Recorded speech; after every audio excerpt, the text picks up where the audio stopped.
The moment I lit the match, I knew I wasn't just burning my husband's lies, I was igniting my own rebirth.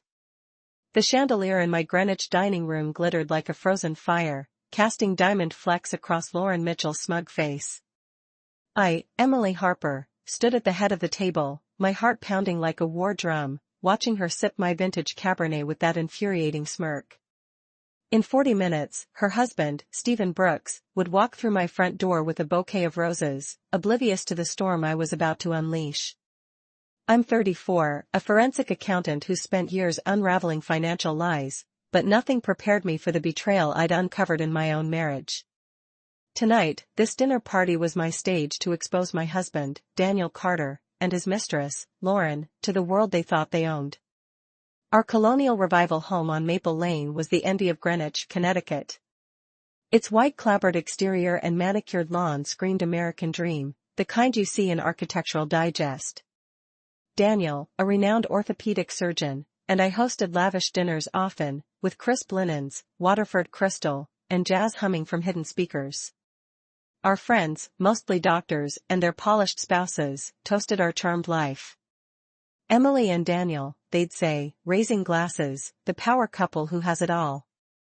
I'd smile, my hand on Daniel's arm, believing it. But perfection is a fragile lie, and mine started cracking 3 months ago.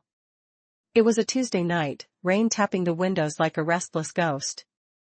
Daniel was late again, blaming a complex surgery. I was in our study, sorting receipts for our taxes, when his phone buzzed on the desk. He'd left it behind, a rare slip for a man so meticulous. Curiosity, that sharp little knife, nudged me. I unlocked it with our anniversary date, expecting nothing. Instead, I found a missed call from LM and a voicemail. My thumb hovered, then pressed play. A woman's voice, soft and intimate, filled the room. "Hey, darling, I'm at the hotel. Can't wait to see you tomorrow." My stomach lurched. I replayed it, each word a needle in my chest. Darling. Hotel. Tomorrow. I sank into the leather chair, the room spinning. Daniel, my husband of 11 years, who proposed under a Nantucket sunset, was cheating. I thought of our mornings, him brewing coffee, me reading the Wall Street Journal, our quiet rhythm. Had it all been a performance? I stared at our wedding photo on the desk, my smile radiant, his eyes warm. Lies, all of it. But I didn't cry. A cold resolve took root, a need to uncover every secret he'd buried. Truth, I've learned, is sharper than any blade, it cuts clean but leaves you bleeding. The next day, I played the dutiful wife. Busy week? I asked over breakfast, my voice steady. Daniel nodded, sipping his espresso. Yeah, surgery's piling up. His lie was flawless, but I saw the flicker in his eyes, the way he avoided mine. I smiled, hiding the storm inside. That night, alone, I dug deeper. His phone was locked now, a new passcode, but I didn't need it yet. I checked our shared accounts, cross-referencing his business trips with bank statements. A charge at the Willow Haven Resort, a romantic getaway in the Berkshires, stood out. We hadn't been there together. My pulse raced, but I kept going, a hunter stalking prey. I wasn't always this relentless. Growing up in a small Ohio town, I was the quiet kid who loved numbers, finding comfort in their honesty. Numbers don't lie, people do. That's why I became a forensic accountant, untangling fraud for corporations, exposing hidden truths. But applying that to my marriage felt like betraying myself. Shouldn't love be blind trust? I wrestled with that question, pacing our bedroom, Daniel's cologne lingering like a ghost. The voicemail haunted me, Lauren's voice a taunt. I couldn't unhear it. So, I chose truth over trust, and it led me here, to this dinner party. Planning tonight took weeks. I invited the right people, Dr. Karen Walsh, who chaired the Medical Ethics Conference, Tom Bennett, a hospital board member, and, crucially, Stephen Brooks, Lauren's husband. Stephen, a cardiologist with silver at his temples, was the wild card. I'd met him at a charity gala, his devotion to Lauren clear in how he held her hand. Did he know? I wondered, watching Lauren now, her laugh grating as she charmed Tom's wife, Amy Larson. I'd ensured Stephen would arrive late, a mix-up in the invitation time, giving me control of the stage. "Emily, this bisque is divine," Lauren said, her eyes glinting. Was she mocking me? I forced a smile. "Thanks, Lauren. It's Daniel's favorite." Her smirk widened, and I gripped my wineglass, imagining it shattering. Daniel sat at the other end, laughing with Karen, oblivious to the noose tightening. I glanced at the clock, 30 minutes left. My plan was simple but brutal, exposing them with evidence I'd gathered, letting their lies collapse in public. But doubt gnawed beneath my calm facade. What if I was wrong? What if I destroyed my life for nothing? I excused myself, slipping into the kitchen. The caterers bustled, unaware of my unraveling. I leaned against the counter, breathing hard. This wasn't just about Daniel and Lauren, it was about me. I'd built a life on trust, on love, and it was crumbling. Staring at my reflection in a silver tray, I saw not a victim but a woman who'd survived worse, my parents' divorce, a cutthroat career, the loneliness of ambition. Sometimes, you have to burn everything down to find what's real. That's what tonight was, a fire I'd set myself.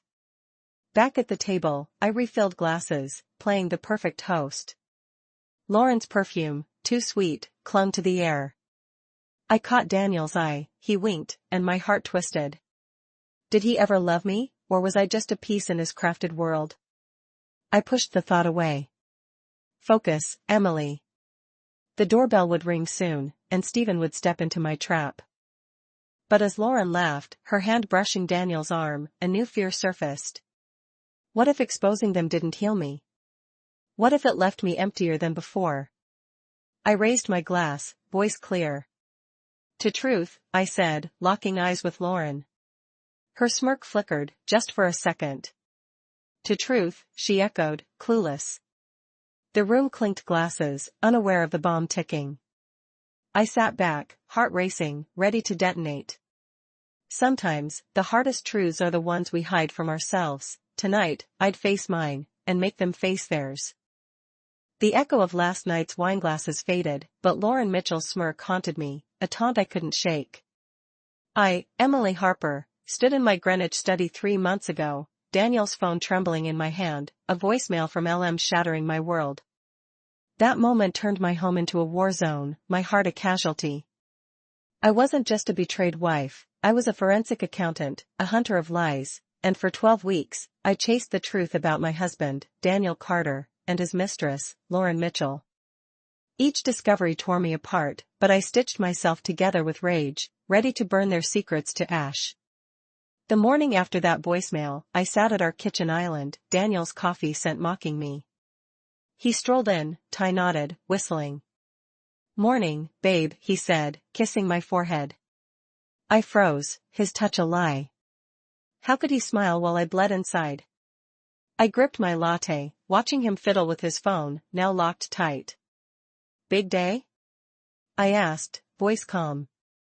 "Always," he said, eyes darting away. That glance, quick as a shadow, screamed guilt. I'd spent years catching fraud in numbers, now I'd catch it in him. I started with our bank accounts, alone in my office after he left. A $2,000 charge at the Willow Haven Resort in the Berkshires stopped me cold. We'd never gone there. I dug deeper, matching Daniel's business trips to receipts, candlelit dinners, gas stops in Massachusetts, a florist bill for roses. Roses he'd handed me last month, saying, "For you, M." My hand shook as I printed the evidence, each line a dagger. I remembered our 5th anniversary, dancing in our backyard to Sinatra. Was that love, or just his script? Trust, I saw, builds castles, betrayal buries them. Social media was next. Late at night, Daniel snoring upstairs, I found the Willow Haven's Instagram. A tagged photo hit like a punch, Daniel and Lauren, cozy by a fireplace, her head on his shoulder. I choked back a sob, zooming in on her smug smile. Lauren Mitchell, physical therapist, wife of Dr. Stephen Brooks. I'd seen her at hospital galas, her charm a mask. Weekend bliss, the caption mocked, posted while I worked late. I saved it, my fury a living thing. Their lies weren't just personal, they were public. I needed more. I hired Jessica Malone, a private investigator with an ex-FBI edge. We met at a Stanford Starbucks, far from Greenwich gossip. Jessica, ponytail tight, sipped black coffee. "What's the goal, Emily?" she asked. "Every secret they've got," I said, handing her Daniel's schedule. 2 weeks, she promised. I left, lighter but still crushed. That night, Daniel brought me ice cream, a random kindness. "You okay, Em?" he asked, eyes soft. For a second, I wanted to believe him, to forget.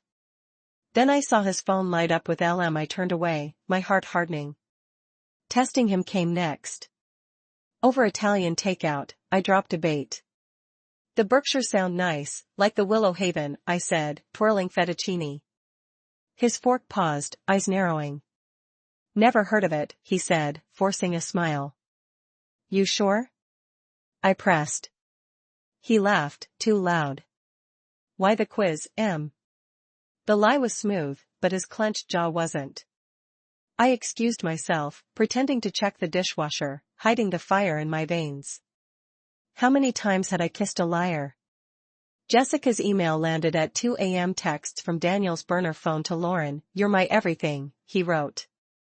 "Soon, we'll start fresh," she replied. Start fresh. They planned to erase me and Steven. Photos showed them at a Boston hotel, laughing. A video caught them kissing in a parking lot, Daniel's voice clear, "We're so close, baby." I watched it on loop, each frame a scar. Then, a shock, an email in Daniel's trash, dated a year ago, outlined their plan to leave Greenwich, long before I suspected. A year. My marriage was a corpse, and I hadn't known.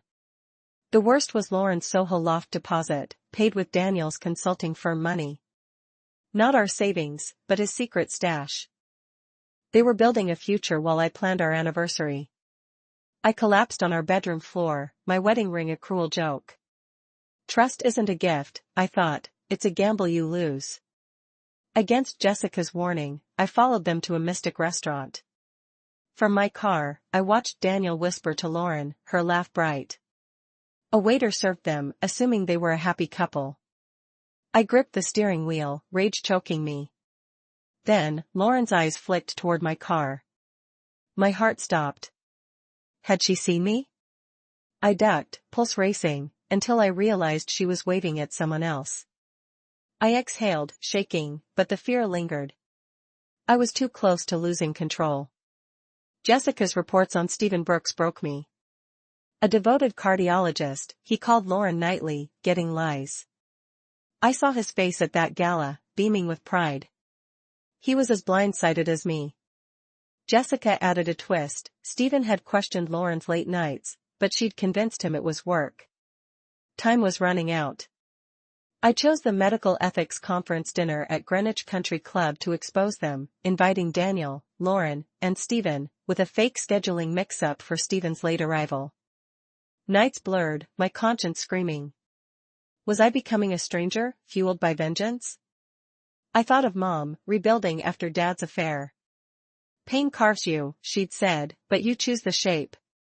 I was choosing, but the cost was steep. Still, I pressed on. Their lies had rewritten my past, I'd rewrite their future. Betrayal doesn't just wound you, it forges you into something unstoppable. The chandelier's prismed light stabbed my eyes as I stood at the head of the Greenwich Country Club's banquet hall, my heart a drumbeat against my ribs. My silk dress felt like armor, too tight, too heavy, as if it knew the war I was about to wage. 40 minutes ago, I'd greeted these guests, Connecticut's medical elite, their laughter bright as their diamond cufflinks, with a smile I'd rehearsed in the mirror. Now, my hands shook, clutching the table's edge, and the room spun like a carousel I couldn't stop. Stephen Brooks sat across from Lauren Mitchell, his gaze soft, oblivious, while Daniel, my husband, lounged beside her, his fingers brushing her wrist when he thought no one saw. This was my stage, my reckoning, and I was ready to set it ablaze. I sipped my Pinot Noir, the bitterness grounding me. The air buzzed with clinking glasses and shallow chatter, but inside, I was drowning, every laugh, every clink, a reminder of the life I'd built and the lies that tore it apart. 3 months of unraveling Daniel's betrayal had carved me hollow, late-night calls, locked phones, that damn receipt from the Willow Haven resort. Jessica Malone, my sharp-as-a-blade Tam-2, had handed me the final weapon yesterday, a video of Daniel and Lauren, their lips locked in a parking lot, his voice promising her my future. I'd watched it in my office, the laptop's glow burning my eyes, my tears held back for this moment. Tonight, they'd mean something. "Ladies and gentlemen," I said, my voice a blade slicing the noise. Head snapped up, smiles faltering. "Thank you for joining us. Tonight isn't just about fine wine or good company. It's about truth." I locked eyes with Daniel, his brow creasing, that charming grin flickering like a dying bulb. Lauren's fingers tightened around her glass, her red lipstick smudged, her eyes darting like a cornered animal. She sensed it. Good. I pulled the manila envelope from beside my plate, my fingers trembling but sure. As a forensic accountant, I uncover lies, hidden accounts, secret deals. But I never imagined I'd find them in my own home. The room stilled, forks frozen midair.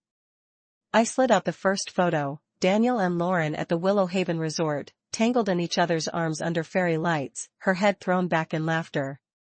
A gasp slithered through the crowd, sharp and electric. "Emily, what the hell is this?"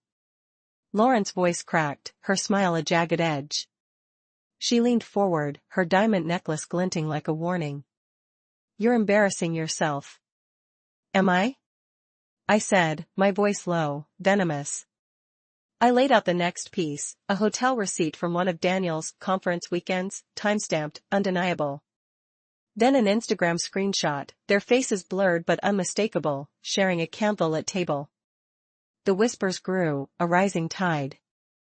"Or are you embarrassed, Lauren?" Daniel stood, his chair scraping, his surgeon's hands raised like he could stitch this moment shut. "Emily, enough. This is a private matter. You're blowing it out of proportion." "Private?" I laughed, the sound raw, echoing off the crystal. "Like the private text you sent Lauren, promising her a life without me? Or the private bank transfers from your company account to fund your cozy New York apartment?" I slapped down a printed Venmo transaction, labeled NYC Deposit, Our Future. Jessica's work was meticulous. The crowd's murmurs turned to a roar, phones flashing like paparazzi cameras. A new twist hit me then, one I hadn't planned to reveal yet. Jessica had uncovered something else this morning, a hidden email from Lauren to Daniel, sent from a burner account. I hadn't intended to use it, but the fire in my chest demanded it. "And Lauren," I said, my voice icy, "did you think I wouldn't find your email? The one where you begged Daniel to leave me sooner, because Stephen was getting suspicious?" I projected the email onto the wall, the words stark, "Daniel, I can't keep lying to him. Let's end this now. I love you." The room gasped again, louder, a collective inhale. Lauren's face went ghost white. "That's not, Emily, you're twisting everything." She turned to Stephen, her hands reaching. "Honey, she's lying. I'd never." Stephen's eyes, warm minutes ago, were now stone. He leaned back, the roses he'd brought her, red, vibrant, a symbol of his trust, wilting on the table. "Never what, Lauren?" His voice was a low growl, each word a wound. "Never sneak off with my best friend? Never lie while I'm working triple shifts to save lives?" He pointed at the email, his hand shaking. "That's your writing." "I know it." I pressed play on my phone, the video from Jessica filling the silence. Daniel's voice crackled, "Just a few months, Lauren. We'll be free." The footage showed them in that parking lot, his hand on her cheek, her laugh soft and cruel. A woman at the table whispered, "This is going viral on X." A phone flashed, #Greenwich Scandal was born. Then, the unexpected. A guest, Dr. Margaret Klein, a silver-haired cardiologist, stood. "Emily," she said, her voice trembling but clear, "I saw them too. At a conference in Boston last month. I didn't know how to tell you. Her words hit like a lightning bolt, unplanned, unscripted. The crowd turned, eyes wide, as she continued. They were in the hotel bar, acting like a couple. I thought you deserved to know. My knees buckled, but I caught myself. Even now, the betrayal found new ways to cut. Stephen, Lauren sobbed, scrambling toward him, her heels catching on her dress. Please, it's not what you think. He stood, crushing the roses in his fist, petals falling like confetti from a broken promise. How long, Lauren? He demanded, his voice raw, cracking. How long have you been laughing at me? Daniel tried to intervene, his voice desperate. Everyone, please, this is a misunderstanding. But I wasn't done. I held up Lauren's final text, sent last week. Daniel, the apartment's ready. Let's leave her. The words silenced the room, a guillotine dropping. Daniel sank into his chair, his face gray, his charm obliterated. The crowd's outrage swelled, phones recording, whispers of Carter's finished rippling. Stephen turned to me, his eyes wet but fierce. Emily, I had no idea. I'm so sorry. He dropped the crushed roses and walked out, Lauren's cries trailing him like a ghost. I stood alone, the envelope empty, my heart a furnace of rage and grief. I'd planned this reckoning, but the weight of it crushed me. Dr. Klein's confession, the crowd's phones, the hashtag spreading like wildfire, it was more than I'd imagined. My victory was ash, but it was mine. As the guests scattered, their whispers a storm, I felt a strange calm. The truth was out, jagged and raw. I didn't know what came next, divorce, lawsuits, or freedom. But under the chandelier's cold glow, I knew I'd reclaimed my voice. And no one could silence it again. The Greenwich Country Club's chandelier still burned in my mind, its cold light a ghost haunting me 6 months later. I stood in the empty foyer of my colonial revival home, the echo of that night, Lauren's sobs, Stephen's crushed roses, the hum of hashtag Greenwich scandal, clinging like damp fog. My heels clicked on the hardwood, each step a countdown to leaving this place forever. The for sale sign outside swayed in the October wind, and I felt it, a crack in my chest, not just grief, but something sharper, freedom clawing its way out. I'd torn down Daniel's lies, but now I faced the wreckage, my heart a battlefield of rage and relief. I traced the banister, memories of our old life flickering like a bad movie. Dinner parties, Daniel's hand on my waist, guests toasting our perfect marriage. Perfect. The word tasted like poison now. That night at the club, I'd stood tall, my voice a blade, but inside, I'd been unraveling. The crowd's gasps, Dr. Klein's confession, the phones flashing, it was a victory, but it left me hollow. I'd exposed Daniel and Lauren, but the cost was this, a house too big, a life too broken, a heart I wasn't sure I could rebuild. Movers arrived at dawn, their voices muffled as they hauled boxes to the truck. I didn't watch. Instead, I sat in my study, the last room I'd packed, staring at a photo of Daniel and me at our wedding. My smile was radiant, his eyes warm. I wanted to scream at that girl, tell her to run. Instead, I tossed the frame into a box labeled donate. My phone buzzed, another X notification. The video from that night had gone viral, racking up millions of views. Comments poured in, she's a queen, Daniel's trash, hashtag justice for Emily. I didn't read them anymore. Fame born from betrayal wasn't the kind I wanted. The fallout came fast, like a storm I'd summoned but couldn't control. Within weeks, the hospital investigated Daniel. Jessica Malone, my detective, had tipped them off about his faked schedules and misused funds. They found more, inflated billing, unauthorized purchases.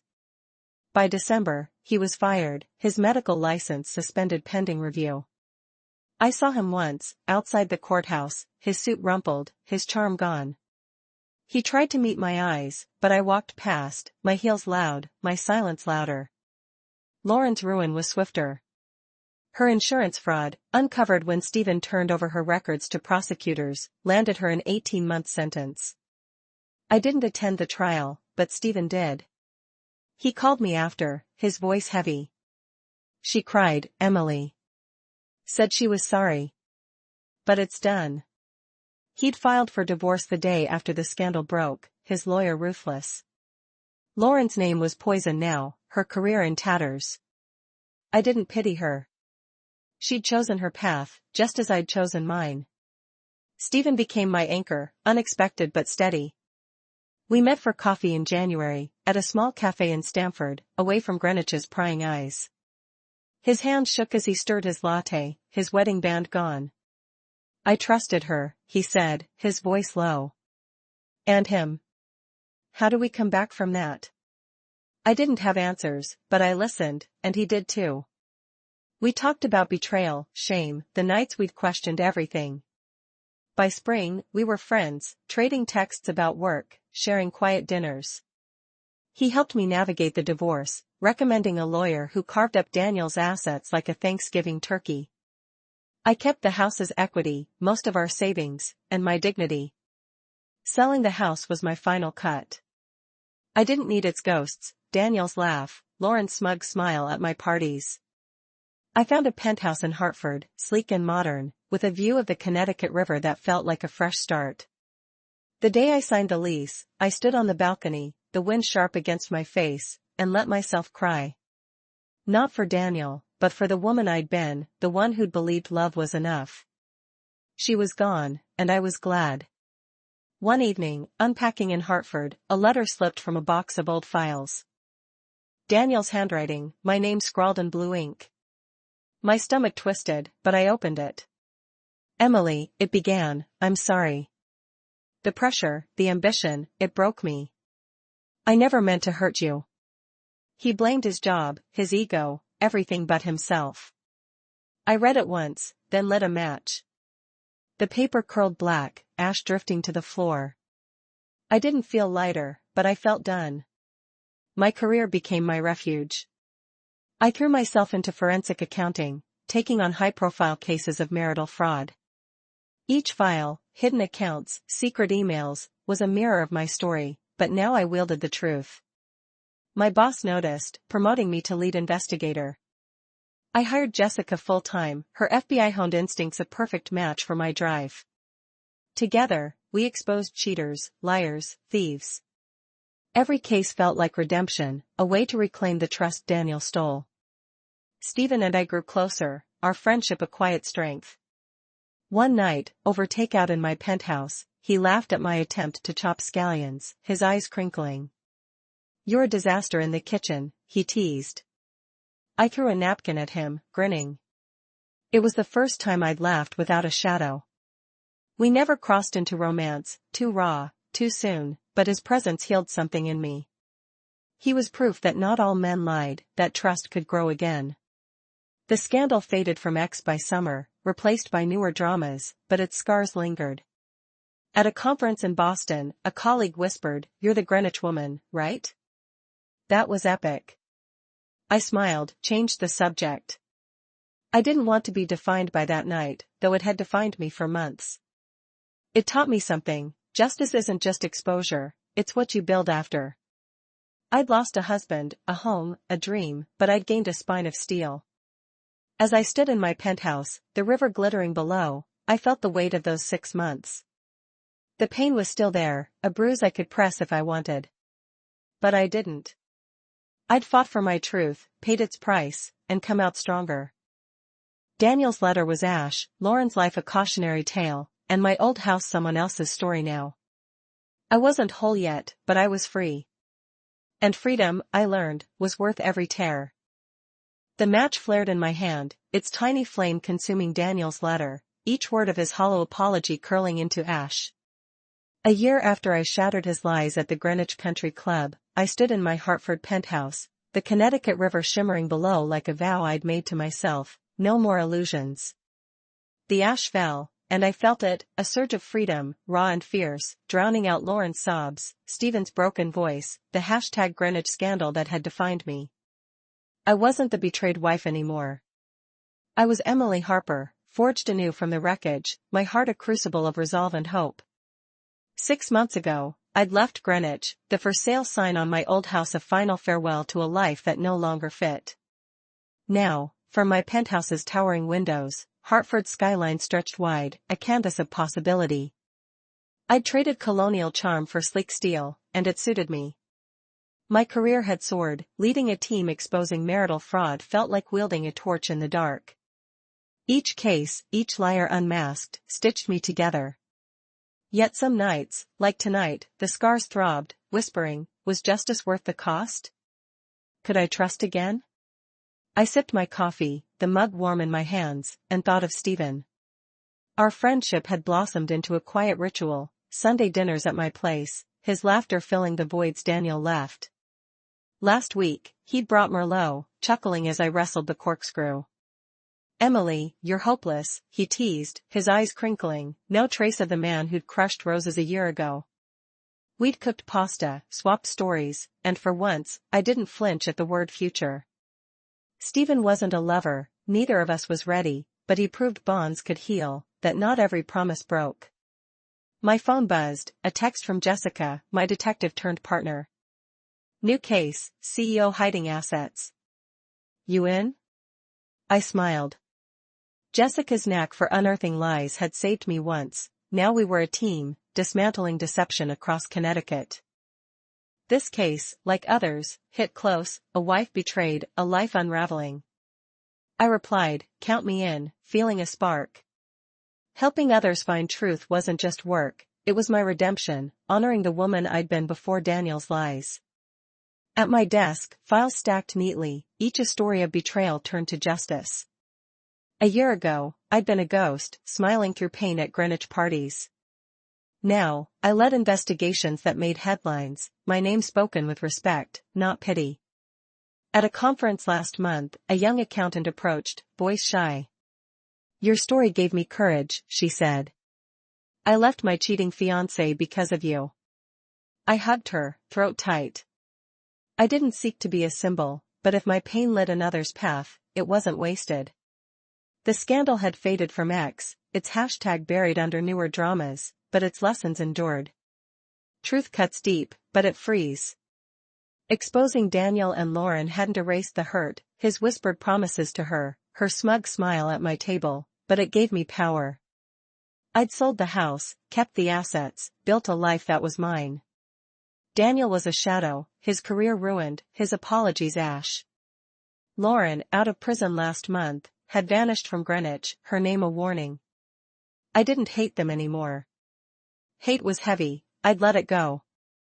Stephen taught me that, in his quiet way. One Sunday, chopping vegetables, he said, "I used to wake up angry, Emily. Now I just want to live." His words lingered, a reminder that healing wasn't revenge, it was choosing yourself. We'd both lost everything but found something better, trust in our own strength. Our dinners weren't romantic, but they were real, laughter over burnt garlic bread, debates about bad movies, moments that felt like home. I stepped onto my balcony, the river's breeze sharp against my face. Hartford's lights twinkled, each a story, a struggle, a triumph. I thought of the new case waiting, another woman seeking truth, another chance to fight.